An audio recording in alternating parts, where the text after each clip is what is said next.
Hello there, good people. Thanks for clicking. Much love from this side of Africa. Today's videos are just amazing. Watch till the end and leave your comments. Tell us where you're watching from and good vibes only. Yeah, it's all about mass man and love, positive vibes. Let's dive in. Remember we were talking about the giants being petrified in the stone? Check this out. Oh yeah, go follow this guy too, Dr. Not As Evil. He had just as many followers as me when he lost his account. Watch. These giant great beasts petrified in stone.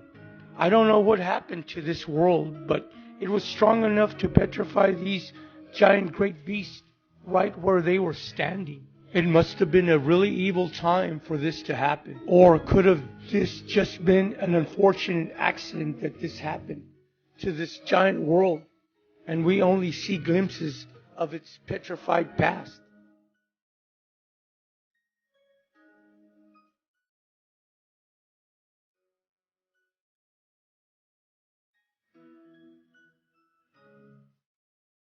These giant great beasts petrified in stone. I don't know what happened to this world, but it was strong enough to petrify these giant great beasts right where they were standing. It must have been a really evil time for this to happen. Or could have this just been an unfortunate accident that this happened to this giant world, and we only see glimpses of its petrified past?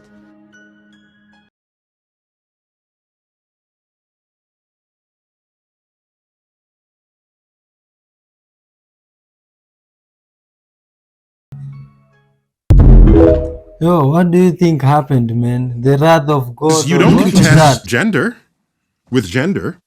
You contest hormone ratios. Well, hold on a second. What But do you think the difference is physiologically between men and women, and not just hormonal. Women have a different hip angle. They have different heart capacity. They have different lung capacity. I mean, there are profound physiological differences, different bone density. We've had professional athletes on the show to talk about it. I don't have a problem with that.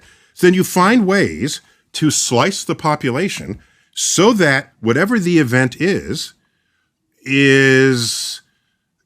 interestingly contested. So, for example, I wrestled in my life. I was captain of my high school wrestling team. It would be unfair for me at 190 pounds, which is what I was back then, to wrestle someone 120 pounds. Hold on. It would actually be unfair for you to wrestle someone who's also 190 pounds but female. Let me work my way there. Let me just work my way there, because fine. You are. I respect how active your brain is, but I've thought about all this, and just allow me to speak it at the rate that I do. Okay. Go for it. So it would be unfair. So they have in wrestling. They said, let's make weight categories. Okay. So we make weight categories. So I don't wrestle the 120. I wrestle a 190 pounder. So a wrestling match is not just this one person against the other person. It's 10 matches. And each one is intensely interesting because they are matched. Okay?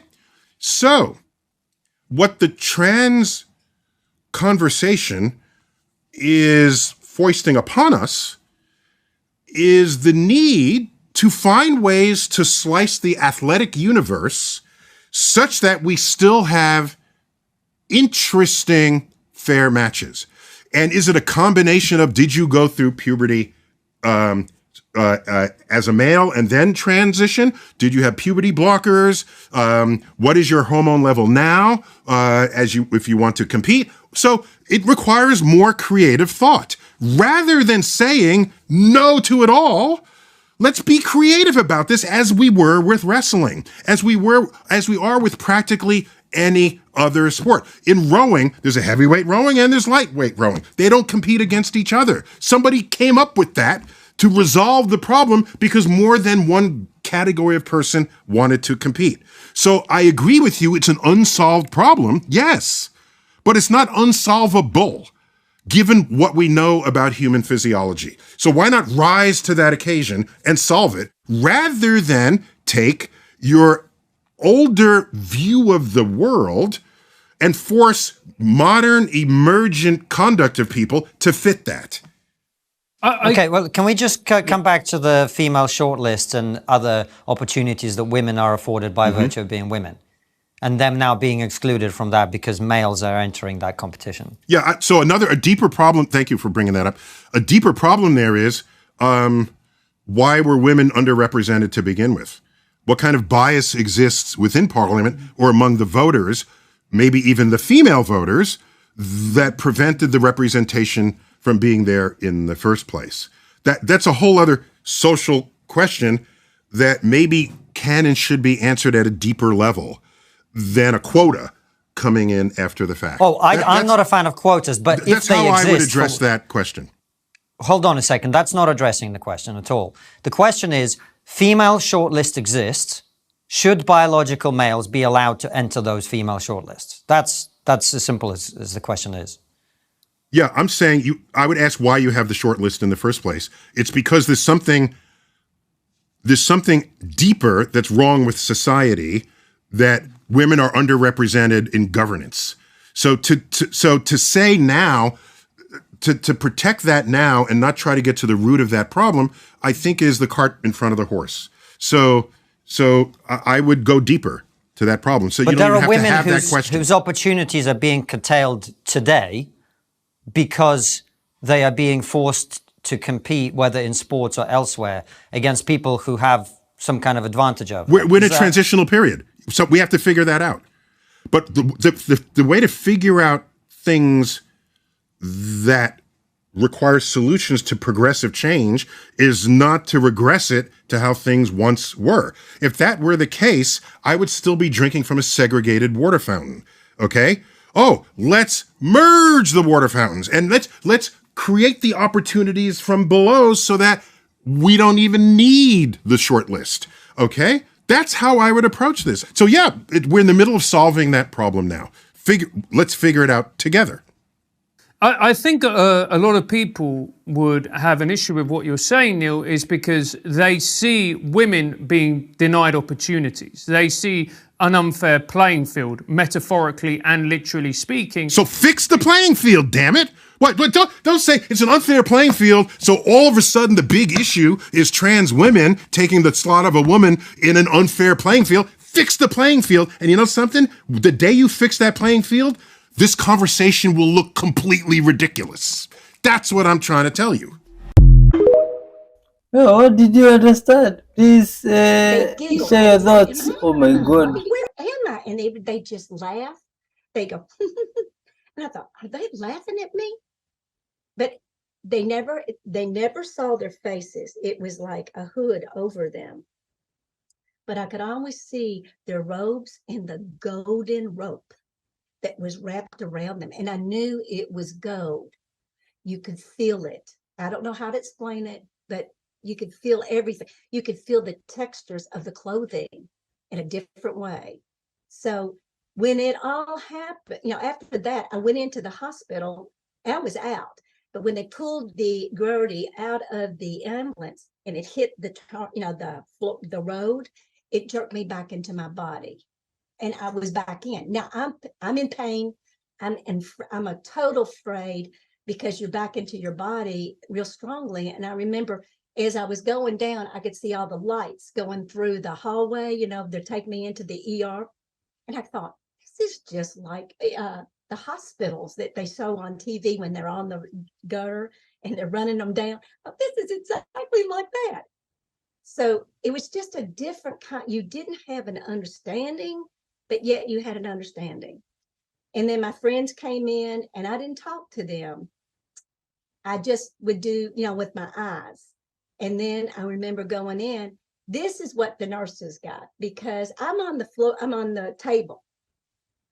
Now, my doctor that came in, he bent down to me and he had a pencil in his pocket and he bent down and the pen dropped. There's no way I could have seen that pen. There's no way. I was laying down. So I saw the pen, but I saw his Kohan shoes. And I used to wear Kohan shoes and they're $300 a pair. And the first thing I asked when I woke up from there, I said, do I have to pay for those shoes? Because he didn't put his little booties on. And the nurse went, how do you know that? I said, I saw it. And he lost his pen and you all didn't even pick it up. And she went, oh my gosh. You know what I told them? After I learned all this, I said, you all need to go in the ER and put some pictures or something up at the top that says, you're not in your body. Go back in your body. I said, and people will feel that. And they said, you are serious? I said, yeah, I'm serious. I said, you need to tell them because you've got to get them back in the body if you're going to try to heal them because they're not going to hear words. So when nurses and doctors heard that, I had several really good friends who were nurses, and they came in and they wanted to talk to me. How do I know when they're out of body? It's not hard to tell because if you really understand it, because I've been watching it for so long, you see them float back up. And then if you put them back down, that's why they start crying. And so it hurts to go back in your body. And that all of that experience woke me up for 5 years. After that, Jesus came to me after 18 months. Now, when you say Jesus I was raised as a Baptist and I went back into being a Catholic because my father died when I was 16, watching him die from the age of 11. So I have a lot of experience about death as a child. And this is why I was told that was why I had to go over. Oh, man. She So died you may and have been discovered warned that. before to not eat apple seeds. The reason is because apple seeds contain a small amount of cyanide. So I've eaten apple seeds my whole life, but I've always wondered about it. So today I wanted to test if there really is cyanide in apple seeds. So I bought a cyanide testing kit online, and I wanted to test how much cyanide is really in apple seeds compared to just tap water. Okay, here are our apple seeds. Let's crush them first and then test them and see how much cyanide I'd get when I drank the apple juice. There we go. Squeeze out the poison.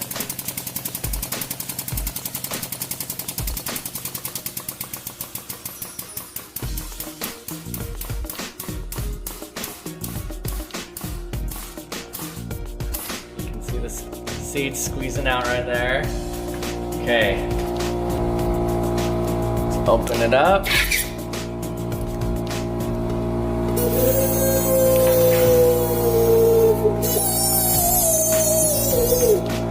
Okay, I want that apple seed juice. Okay, so that's what I want right there. Let's see how much cyanide is in this. Okay, so I'm going to squirt some water on this. Okay, then I'm gonna suck all this back up as best I can.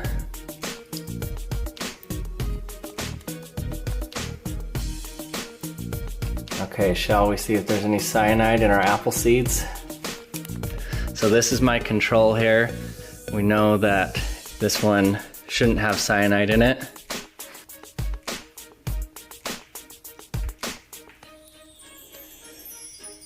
So it should be white according to this chart here. So this is the strip colors. So this is greater than 10 parts per million. White down here is less than 0.1 parts per million. The highest amount that you should have in your water is 0.2 parts per million. So here's my tap water one. You can see that it is white. So it looks like there's no cyanide in my drinking water, that's good news, huh? Okay, for the moment of truth now. Uh-oh, that immediately turned blue, wow. Wow, I didn't expect that. Looks like I've been eating cyanide my whole life. Look at that, that's pure blue. Okay, on our test chart here, that is dark blue. I'd say that's greater than 10 parts per million. Wow. Okay, so this test kit, it had two methods to test. You can look at the strip, and then after about 15-30 minutes, you can also look at the color of the cuvette, and you can see it's just dark blue. So we know for sure this has more than 10 parts per million of cyanide in it.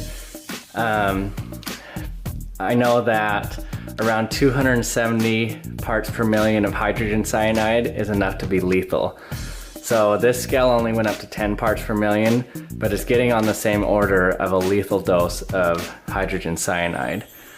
So I think I'm gonna reconsider chewing up apple seeds after this. I'm actually quite surprised by this. I didn't think it would be so high. Another thing to consider though, that this is actually a very concentrated sample of cyanide from the apple seeds, because normally if you chewed up apples and chewed up the seeds with them, it would go into your stomach, which has a lot bigger volume.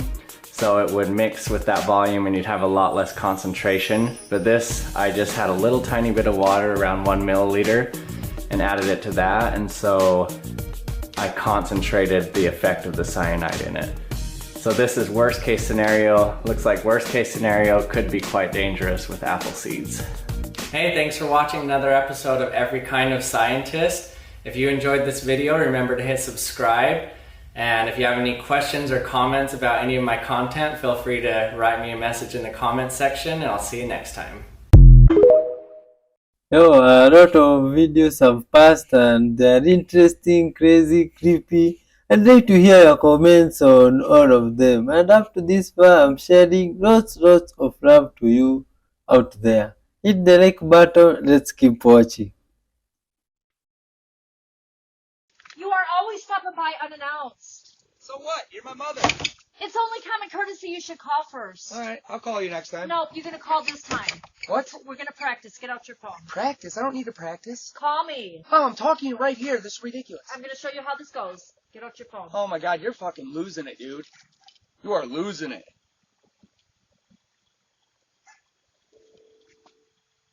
You gonna answer? Oh, shh, quiet for just a minute. I have a call. Hello? Hey, Mom, I was just wondering if I could stop by. Right now is not really a good time. I'll give you a call later. Why are you like this? What the fuck? That is just funny.